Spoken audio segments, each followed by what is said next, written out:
The Bank of Japan has raised its key interest rate for the first time in 17 years, ending 8 years of negative interest rates and other remnants of its unorthodox policy.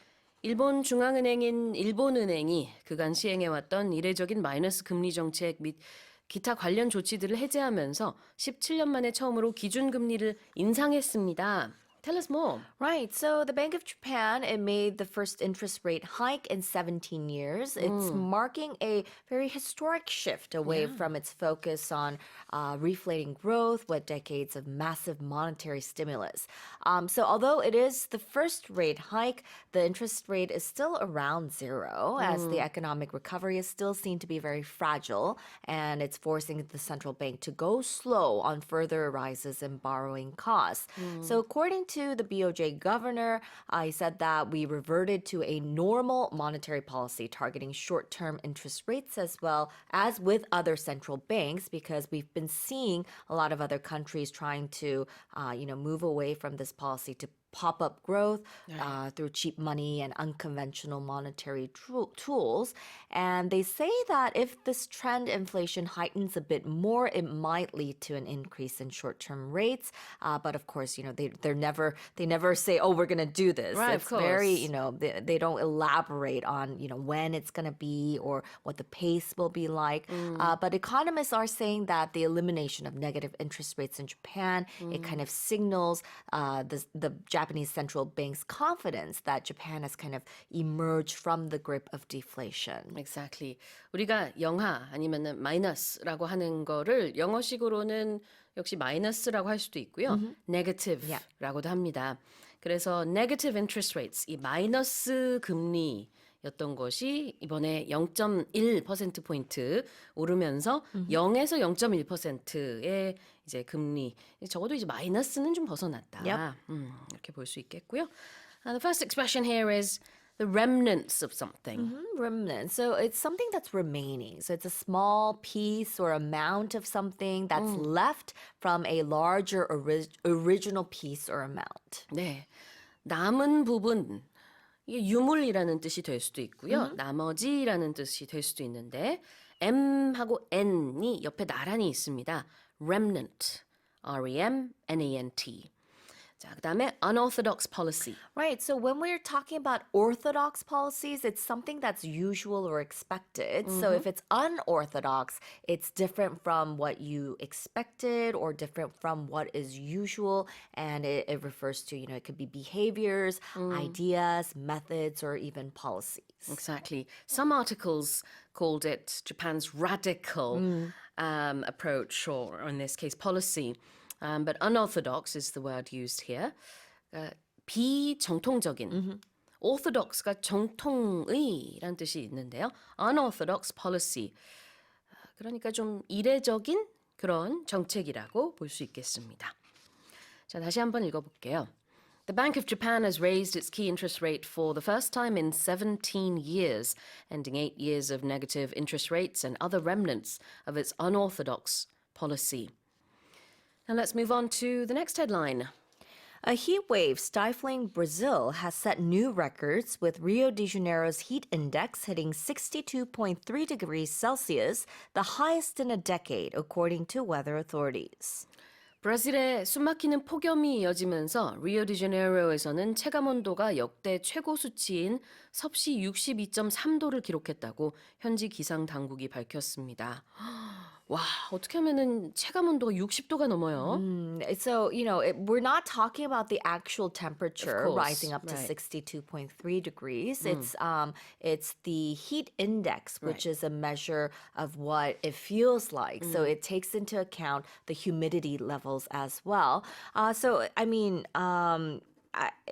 Brazil is in the southern hemisphere, so I would assume that since we're moving into spring, they would be kind of moving into fall. So I don't know if it's hot all year round, but there's been scorching heat, and they say that the actual maximum temperature was 42 degrees, but so it felt like 62.3 degrees, and this was the highest that they've seen in a while. The previous heat index record was set in November when it hit 59.7 degrees Celsius. So it's quite a jump from that temperature as well. So they were seeing a lot of people packing the beaches like Copacabana, Ipanema Beach, as authorities were publishing a lot of tips on how to cope with the stifling heat. Brazil, of course, is such a big country that a part of it does cross the equator, but then it's further down as well. And as you said, right now it's right at the end of summer right? Yeah. over there. But still, this is incredible. 여기서 말하는 heat index가 이제 체감 온도지만 더울 때 쓰는 heat라는 단어가 들어가 있잖아요. 영어로는 사실 이렇게 체감 온도라는 하나의 단어가 있다기보다는 겨울에 쓰는 단어, 여름에 쓰는 단어가 다 다릅니다. 바람이 많이 불 때, 뭐 wind chill factor 이런 단어 쓰기도 하고요. 그래서 우리는 이제 포괄적으로 다 쓸 수 있잖아요. 어느 계절이나 이거 조금 다른 컨셉인데 어쨌든 의미는 체감 온도입니다. 네. 자, 첫 번째 표현 좀 볼게요. stifle. Stifle. So when you're stifled, it kind of means you can't breathe. In this case, because of the extremely hot temperatures or extremely unpleasant temperatures. 그렇죠. 숨 막힐 정도로 이제 정말 너무 공기가 습하고 또 답답하고 그렇겠죠, 당연히 지금. 그래서 질식할 것 같은 그런 상황일 때, 숨 막힐 때 stifling 한다라고 얘기를 합니다. 그 다음에 heat index를 한번 다시 짚고 넘어갈까요? Yeah, heat index. So we mentioned it's a measurement of how hot the air feels and how uncomfortable people are likely to be, and it's based on the temperature combined with the humidity. 그렇죠. 기온과 습도, humidity를 다 감안해서 더울 때 체감 온도를 표현하는 게 바로 heat index가 되겠습니다. Yeah, and it's interesting because it's also used when we're talking about very spicy foods. So when something's very spicy, we could also say that it has a high heat index as well. 아, 그렇군요. 맵다라는 것을 영어로 hot하다라고 하기도 하잖아요. Or we can feel the heat. Yeah, feel the heat. 그래서 그 열감이 느껴진다라는 표현으로 또 대체하기도 합니다. 자, 다시 한번 읽어볼게요. A heat wave stifling Brazil has set new records with Rio de Janeiro's heat index hitting 62.3 degrees Celsius, the highest in a decade, according to weather authorities. Now let's move on to the final headline. Hundreds of people in Santiago, Cuba's second largest city, have staged an unusual public protest over chronic power blackouts and food shortages, reflecting the island's most severe economic crisis in 3 decades. 쿠바 제2의 도시인 산티아고에서 수백 명이 원활한 식량과 전력 공급 정상화 등을 요구하며 보기 드문 공개 시위를 벌였습니다. 이는 30년 만에 가장 심각한 경제 위기를 맞은 쿠바의 현 상황을 반영하고 있습니다. They're asking for electricity, for food. Tell us So more. there were videos that are, going around social media showing people on the streets. They're chanting power and food. So power in this case is talking about electrical power, of course. Cuba is facing its worst economic crisis in 3 decades, with large parts of the country being left without power for more than 14 hours a day. So, if you can imagine, you wouldn't be able to turn on your refrigerator would be, gone. So the president there is blaming the situation on U.S. sanctions. Since 1960, the U.S. has maintained an economic embargo against Cuba, which puts strict rules on trade between the countries. But a lot of critics are saying that it's not just because of the U.S. sanctions. It's because of the government's mismanagement of, the economic situation there.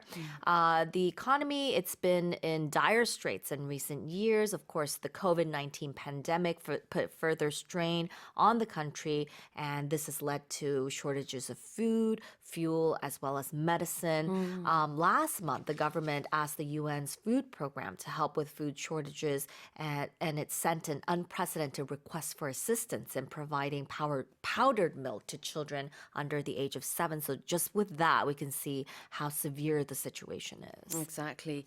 Of course, Santiago here is a city in Cuba, not the place in Chile. Yeah.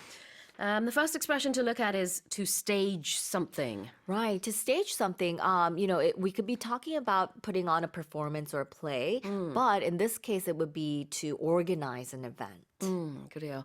무대에 올리다라는 뜻이 원래는 있습니다. 그러다 보니까 stage a protest라고 하면은 시위를 벌이다라고 이렇게 하나의 덩어리로 이해하시면 될 것 같고요. stage가 여기서 동사로 쓰였고 그 다음에 reflect. Reflect. So if something reflects something, it means it shows or expresses something, or it could be a sign of something. 그래요. reflect는 반영하다인데 보여주다. 우리가 거울에 내 모습이 반영이 되는 것처럼 반사가 되고 그럴 때도 쓰죠. So this situation reflects the people's anger. 시민들의 분노가 지금 보여지는 거죠. 반영이 되고 있다.